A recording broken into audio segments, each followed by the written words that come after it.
Somos Colombia y oposición al gobierno realiza moción de censura al ministro de Defensa Guillermo Botero. El día de ayer, lunes 10 de junio, se realizó en el Congreso de la República una moción de censura al actual ministro de Defensa. Representantes y senadores de diferentes partidos políticos expresaron por qué Botero no es competente para el cargo.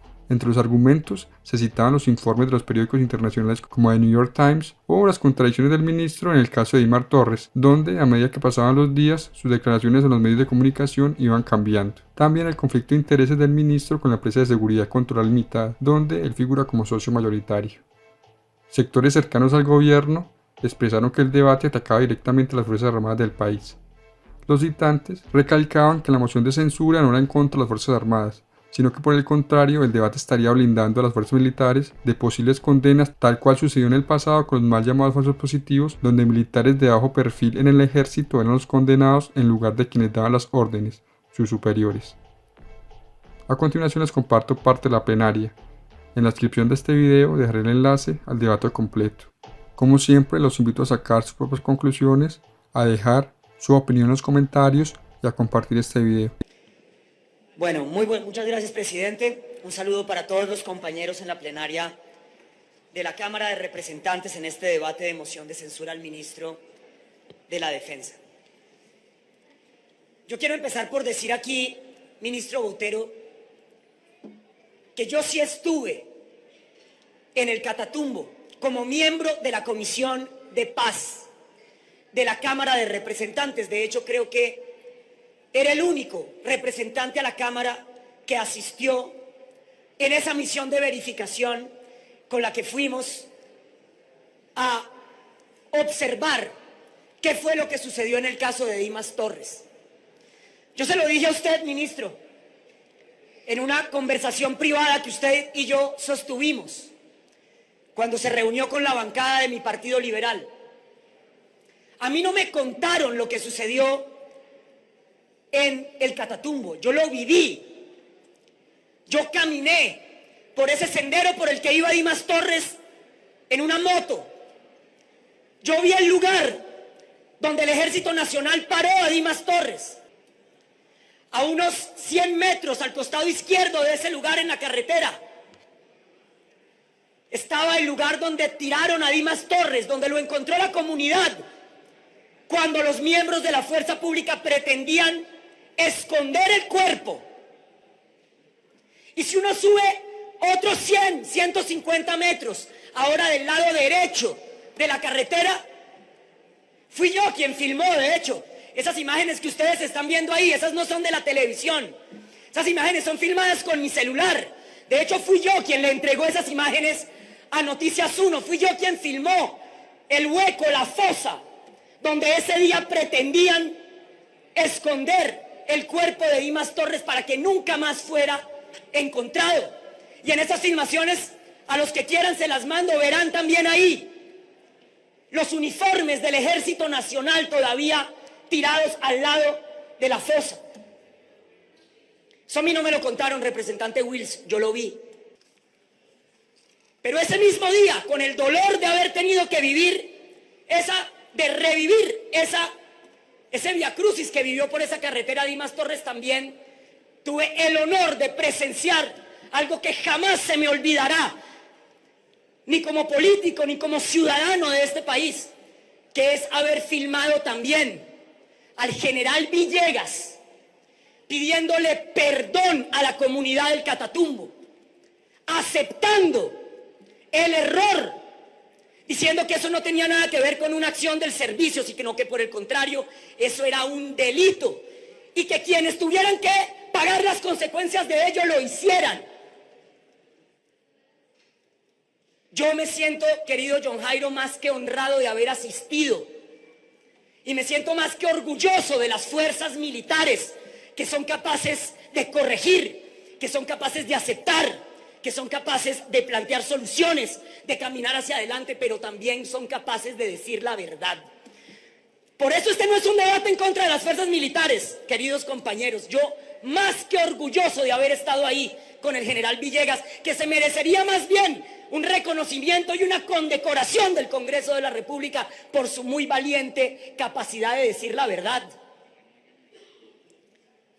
Me siento orgulloso de haber visto cómo esa comunidad que se quejaba de que el ejército no estaba ahí sino para reprimirlos, empezó a confiar en el general Villegas y en el coronel que con él estaba, que no recuerdo su nombre en este momento. Y conversamos, querido John Jairo, durante horas con esa comunidad y los escuchamos como lo hizo el general. Y ver cómo después el ministro desautoriza al general Villegas, después de que él mismo, el ministro, yo lo voy a leer textualmente porque no quiero parafrasear al ministro Botero, pero en Blue Radio el ministro Botero dijo que esto había sido un hecho que se había cometido en legítima defensa, en un forcejeo. Dice que el cabo afirmó que este exmilitante de las FARC trató de arrebatarle el fusil y que hubo una refriega entre los dos, dijo literalmente. Ante la destrucción craneal del cuerpo, que es que si ustedes hubieran visto las imágenes que nos dejó ver a nosotros, las Naciones Unidas, son aterradoras, un machetazo en la mitad del pecho, cómo le cercenaron los genitales, cómo tenía media cabeza absolutamente destruida. Dice el ministro de la Defensa que fue porque en esa refriega, como se hizo tan de cerca, se le había disparado el fusil y que eso había producido semejante lesión. Pero además de eso, no solamente mintió el ministro ahí, o a lo mejor lo hicieron mentir, eso es lo que tendremos que descubrir aquí, sino que además de eso dice que acordonaron el lugar para preservar las pruebas, cuando era absolutamente todo lo contrario. Acordonaron el lugar fue para esconder el cuerpo de Dimas Torres. O sea que no solamente miente sobre lo que sucedió en términos de cómo murió Dimas Torres, sino que además de eso mintieron sobre lo que sucedió después. Y es que no estaban ahí para preservar ninguna prueba, sino era para esconder un cuerpo lo que estaban haciendo. Por eso, ministro, aquí nosotros lo que nos preguntamos es si es que hay una ruptura en la línea de mando en el ejército, en las Fuerzas Armadas, que lo hacen a usted mentirle al país, o si esa mentira fue absolutamente deliberada. Hoy usted no podrá negar la mentira. Es innegable la mentira. Y usted ha dicho que usted había procedido a través de la información que le era suministrada. Luego alguien le mintió. ¿Quiénes son los responsables de esa mentira? Y si no le mintieron, entonces ¿quién es el mentiroso? Porque claramente un general de la República, quien comandaba la Fuerza de Tarea Vulcano, ya pidió perdón. Y ustedes ya pusieron a órdenes de la Fiscalía a quienes cometieron este crimen. Luego, ministro, ¿quién es el mentiroso aquí? Cualquiera de las dos opciones es nefasta. O se ha quebrantado la línea de mando, o aquí usted le mintió deliberadamente al país para esconder el asesinato por parte de la fuerza pública de Dimas Torres. Y esto, ministro, por supuesto que ha derivado en una absoluta pérdida de confianza en su palabra. Y es que eso es de lo que se trata un debate de moción de censura, ministro. Un debate de moción de censura de lo que se trata es de que el Congreso de la República establezca si hay...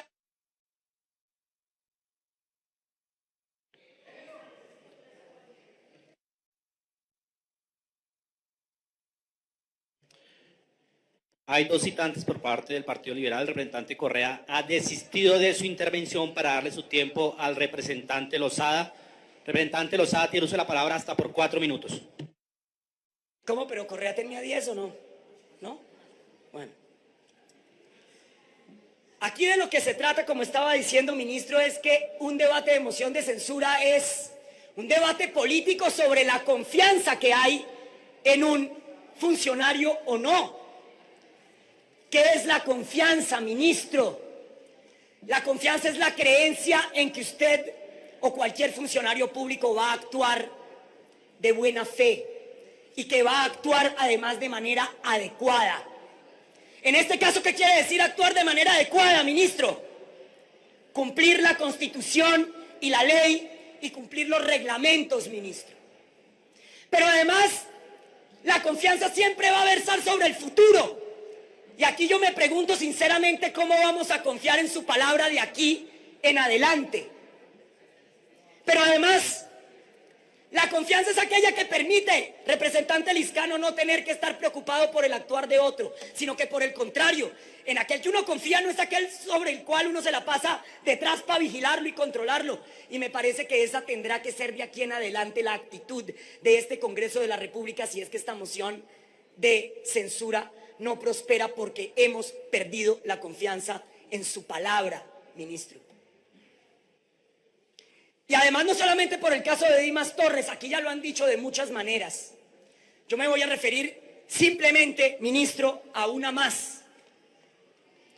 Porque usted no solamente mintió en el caso de Dimas Torres, sino que usted le ha mentido al país al no declarar el clarísimo conflicto de intereses que usted tiene, al ser, como lo dice en su columna de ayer apenas, la muy reconocida María Jimena Duzán, que lo tilda usted de corrupto en su artículo, diciendo que también un ministro corrupto, sobre todo si por corrupción se entiende esa práctica despreciable de utilizar el poder para beneficio propio, y lo dice de la siguiente manera: el ministro Guillermo Botero Nieto aparece en la Cámara de Comercio como el socio mayoritario de una empresa de seguridad llamada Controlar Limitada, que se dedica a ofrecer servicios de seguridad privada, una actividad reglamentada y vigilada por la Superintendencia de Vigilancia y Seguridad Privada, que, vaya sorpresa, depende del propio ministro. Pero es que esto no es solamente por un tema de la superintendencia, porque usted saldrá a decir aquí que el presidente de la República nombró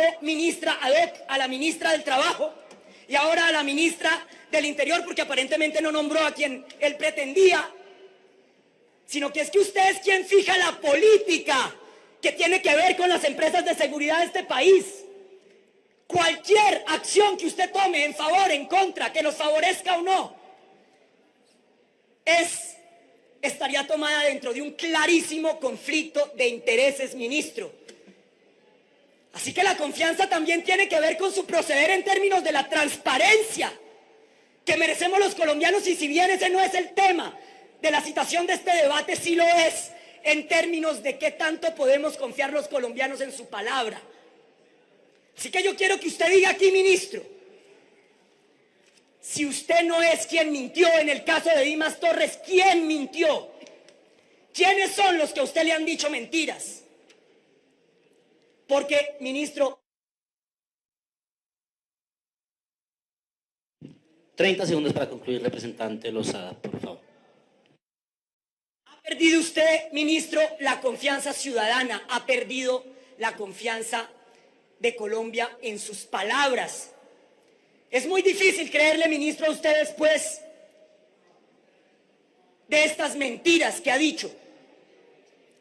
Por eso nosotros, que queremos defender la fuerza pública representada en esa verdad del general Villegas, le pedimos aquí a usted que renuncie, o le pedimos al Congreso de la República que apruebe esta moción de censura, porque de aquí en adelante, ministro, sus palabras me recuerdan el dicho de mi abuela, que dice que en boca del mentiroso lo cierto siempre se hace dudoso. Muchas gracias, presidente. Muchísimas gracias, señor presidente. He escuchado ya por espacio de 2 horas las diferentes argumentaciones de algunos representantes a la Cámara, unas de ellas irrespetuosas, otras ponderadas, pero de todas maneras he tomado debida nota y he venido con una argumentación clara y definida. Señor presidente, aunque no es motivo de este debate, yo quiero empezar por los delitos que me están endilgando: el delito de encubrimiento, el delito de corrupción. Me imagino que quienes afirman eso tienen las sentencias ejecutoriadas. Yo supongo, porque para decirle a uno que uno es un encubridor de un crimen, que es un delito consagrado en el Código Penal, deben tener la sentencia ejecutoriada. Y también Me imagino que les consta también que soy un corrupto y como tal debe existir otra sentencia por corrupto, por delitos contra la administración pública, por actos de corrupción en estos 9 meses. Y seguramente tienen la sentencia. Que no la traigan, que no la exhiban, que aquí estaremos dispuestos a dar el debate frente a una sentencia clara, condenatoria y que seguramente conllevaría una pena. Desde antes de posesionarme, entregué al Departamento de la Función Pública una relación completa de todos mis bienes. Allí están relacionadas las cuotas o partes de interés social de la Sociedad Controlar Limitada. Cuotas o partes porque de acuerdo al decreto 356 no pueden ser sino sociedades limitadas y como tal es una sociedad limitada. Y allí lo presenté. Después, cuando llegó la oportunidad de presentar la declaración de renta, allí están declaradas. Declaración de renta que está colgada en la página web del Ministerio de Defensa como un acto de transparencia. Y esas dos circunstancias ya de por sí estaban mostrando mi talante, pero como si fuera poco, tan pronto llego al Consejo de Ministros en el mes de septiembre, presento un impedimento similar al que se presentó el día de hoy aquí antes de iniciar este debate, también en un acto de transparencia de algunos congresistas, de algunos representantes a la Cámara. Así lo presentaron, ustedes lo votaron. Yo hice exactamente lo mismo. Presenté un impedimento y eso fue lo que hice, eso da transparencia, eso dio claridad. Yo no he escondido absolutamente nada. Esto ha sido de público conocimiento, lo que es de público conocimiento, eso no es un descubrimiento. Y una periodista pues se atreve a difundir unas infamias en una columna que aquí la han leído como 3 veces y no me voy a referir a ella. No tengo por qué hacerlo, solo quiero ver las sentencias condenatorias. Y quiero explicar claramente que la Superintendencia de Seguridad y Vigilancia es por mandato legal de 2007 una entidad descentralizada. Y eso es bien importante. Yo estoy impedido para nombrar su representante legal, pero la ley 489 establece las relaciones con las entidades descentralizadas y esto no comprende autorización o aprobación de actos específicos que son de la competencia propia de la entidad descentralizada y sus instancias internas. Así se ha pronunciado el Consejo de Estado en varias oportunidades. El conflicto de intereses, dice, es particular y concreto. No es dable predicarla de situaciones hipotéticas, generales y abstractas, en donde no es posible identificar los elementos objetivos y subjetivos del caso. Aquí está claramente que al ser una entidad descentralizada, en lo único que yo tendría intervención es en el nombramiento del superintendente. De allí para adelante, todas las actuaciones de él son autónomas. Pero esta sociedad, que nunca ha contratado con el Estado, jamás en su historia, en sus 20 o 25 años de historia, es una compañía que desde el 7 de agosto comencé prácticamente a liquidarla. Contrato que se nos vencía, contrato que no renovábamos. Y así, tristemente, fuimos prescindiendo de un personal valioso, que cogieran los negocios otros. Yo no estaba interesado y la he tenido en un nivel de adelgazamiento tal que hoy en día no le queda sino un cliente y estoy esperando que se venza ese negocio para que no tenga ninguna actividad económica. Llamarme a mí corrupto por eso, esto pues, como dicen coloquialmente, clama al cielo. Aquí lo que hay es transparencia. Y ahí están los informes que yo le entrego a la superintendencia, que los investiguen.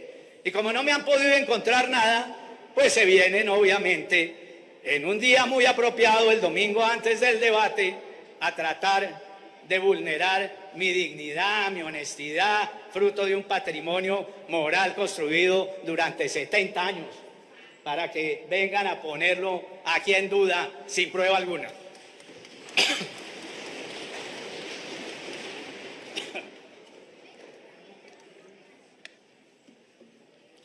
Señor presidente, me parece que con esas aclaraciones del caso no vale la pena seguir profundizando en ella. creo que es suficientemente claro. Le queda un contrato a la compañía, no ha tenido negocios y muy pronto no le quedará ninguno y entrará en una inactividad hasta que yo decida, y los otros socios también, si la liquidamos o si por el contrario, cuando yo deje mi condición de ministro y no tenga inhabilidad alguna, veré si vuelve a operar o si por el contrario se reparten entre los socios los bienes que ella actualmente tiene. Hecha esa aclaración que no era motivo de este debate, entro a darle las gracias al Congreso de la República. Su dirección de este debate, siempre la mesura, la democracia y hasta para calmar los ánimos en un debate que por supuesto a veces se acalora y surge más la emoción que el argumento. Yo, para concluir, también a nombre de la bancada alternativa quienes citamos este debate, voy a plantear algunas reflexiones como conclusión. La primera conclusión que quiero resaltar es que es un debate, para mí, completamente exitoso. Exitoso porque el Congreso de la República cumple uno de sus papeles fundamentales constitucionales, que es el hacer el control político al gobierno de turno, al Ejecutivo, de tal manera para no venir simplemente a aplaudir, simplemente para hacer ejercicios de lambonería, simplemente para repetir como loras y loros qué tan grande, qué tan magnífico es el ministro en este caso, sino que vinimos a plantear algunos puntos importantes de discusión, alertando, previniendo. Y es tan importante todo lo que ha generado este debate que concluye hoy y que posteriormente vamos a votar. Ha sido tan importante, pero tan importante, y eso que le quede claro a los colombianos y colombianas, que gracias a toda esta discusión que hemos planteado en la opinión pública y que hoy estamos concretando en este debate, una circular tan peligrosa que posiblemente promovía la segunda versión de los falsos positivos, porque bajaba los indicadores de las acciones militares, porque determinaba e invitaba a que las fuerzas militares ejecutaran cierto tipo de prácticas en función de contar metas, contar muertos, sino en función de la seguridad, de la vida, de la libertad, esa directiva la terminaran recogiendo, la terminaran quitando. Es tan importante este debate, queridos compañeros y compañeras, que hoy el presidente Duque, hace 2 horas, hace poquito, hace 2 horas, un par de horas, termina diciendo que no conocía de esa directiva, que no la conocía. Y no solo que no la conocía, sino que en la locución que hizo en la entrevista terminaba diciendo que sí, que le parece bien que se haya retirado. Eso es lo que termina diciendo el presidente Duque. Así que para mí, todo lo que ha rodeado este debate de moción de censura es completamente positivo, porque gracias a esto, gracias a las alertas que dimos como sector alternativo, algunos periodistas comprometidos, críticos, hemos podido salvar vidas. Y lo digo así en mayúscula, salvamos vidas. Y por eso valió la pena, queridos compañeros y compañeras. Y de eso estoy completamente convencido y contento de este debate. Pero hay algo que sí me deja un poco de zozobra. Parece que algunos compañeros no entendieron el debate. Era entendible que el ministro Botero pues se defendiera. Y se defendió para mí en algunos puntos muy bien, señor ministro. En otras creo que quedó pendiente algunos puntos que ya voy a traer a colación. Pero para la gran mayoría del Congreso creo que quedó pendiente una falsa comprensión del debate. Estamos en un debate de moción de censura que es un juicio político ético, lo mencionamos varios de los que estamos acá, que amparados en la Constitución, en la Ley Quinta, es un juicio político y ético sobre las actuaciones de un alto funcionario, en este caso el ministro Botero, y no es un estrado judicial. Algunos pidieron pruebas. ¿Qué tipo de pruebas querían?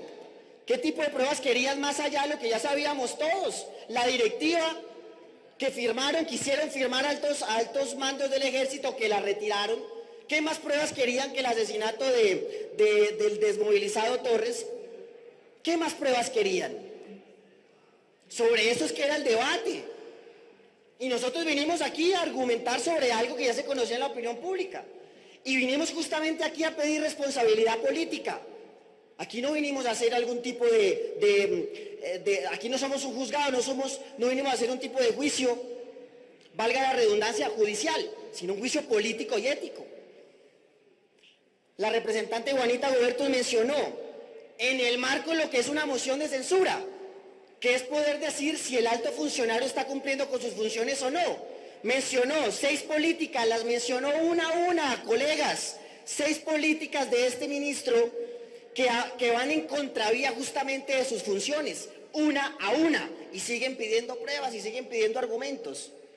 O es que no escuchamos bien, o es que el prejuicio está por encima del juicio y del argumento. Y eso sí le hace falta a la democracia y sí le hace falta el diálogo en este Congreso. Por eso un poco el sinsabor, porque creo que sí nos faltó un poco más. Y tanto así que faltó la altura que cuando ya se vio agotado el argumento empezaron las groserías y los insultos, que muchos de ustedes sí son expertos en dar insultos. Y terminaron desviando la atención del debate de moción de censura del ministro a que a nosotros como alternativos y oposición estamos atacando a las fuerzas militares. Y lo vuelvo a decir con contundencia, falso de toda falsedad. A toda la cúpula militar, a los presentes, esta bancada de oposición y bancada alternativa, de ninguno de nosotros van a recibir algún tipo de queja, de desmérito, de vituperio hacia ustedes. Y voy a decir lo siguiente, aquí ya está pasando la vieja tesis de que acá solamente hay un grupo político que los defienda a ustedes militares y familia de militares. Aquí pareciera que hay un grupo político que en algún momento se abanderó de la causa militar y nos lo dicen a cada momento, como si fuesen los únicos. Y yo sí quiero preguntarles a ustedes militares y familias de militares, madres, esposas, hijos, hijas, si ese grupo político las acompaña cuando ustedes militares o familiares de militares los acompañan a los entierros, o los acompañan a la JEP, o los acompañan a los juicios. Yo no sé si más bien ese grupo político los está mandando a la hoguera. Esto no es un tema contra ustedes militares, se los digo de todo corazón. Yo que vengo, soy descendiente de abuelos militares.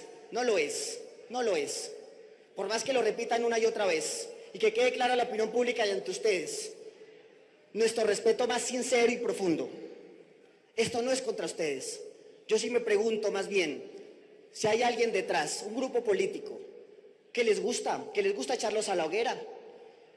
Ellos sí se hacen elegir con votos de la sangre de los colombianos y las colombianas, de los campesinos, de los soldados rasos. Eso sí. ¿Quién se gana? ¿Quién gana? ¿Quién gana detrás de este debate? Cuando salen aquí a rasgarse las vestiduras en función de las fuerzas militares. Yo sí me pregunto eso. Han vivido ese discurso durante 20 años y quieren seguir viviendo del mismo. Esa es la pregunta que les quiero hacer. Y se está cayendo la tesis. Ni crean que ustedes son el único grupo político que defienda a los militares. No lo crean. Hoy, Colombia ya no es igual de la de 2002. Senadora, por más que ustedes sigan elogiando el 2002 al 2010, avancemos como país. Avancemos. No nos quedemos en el anacronismo. Esa directiva era volver al pasado. Celebremos que se haya caído esa directiva. Celebremos, como lo dijo el presidente Duque hoy. De eso es que queremos llegar a acuerdos. No vivamos del pasado. Este es el momento realmente para afirmar el futuro, para hacer el acuerdo del futuro, de los errores aprendidos. Si nosotros no aprendimos de los falsos positivos, ¿cuándo vamos a aprender? Y si aprendimos, las mismas fuerzas militares aprendieron. ¿O de dónde salió la información? De militares convencidos de los derechos humanos. De ustedes mismos. Porque yo sé la discusión que se ha planteado internamente en la estructura militar. Que hay un sector que se está preparando para una sociedad diferente, no la sociedad del 2002. Y sobre eso, por esa razón es que vale este tipo de debates. Y ya sé cuál va a ser el resultado, yo no me echo engaños. Yo sé cómo es la política, y la política es de fuerza, no es de argumento. Y yo sé muy bien cómo va a terminar esto y cuál va a ser la votación.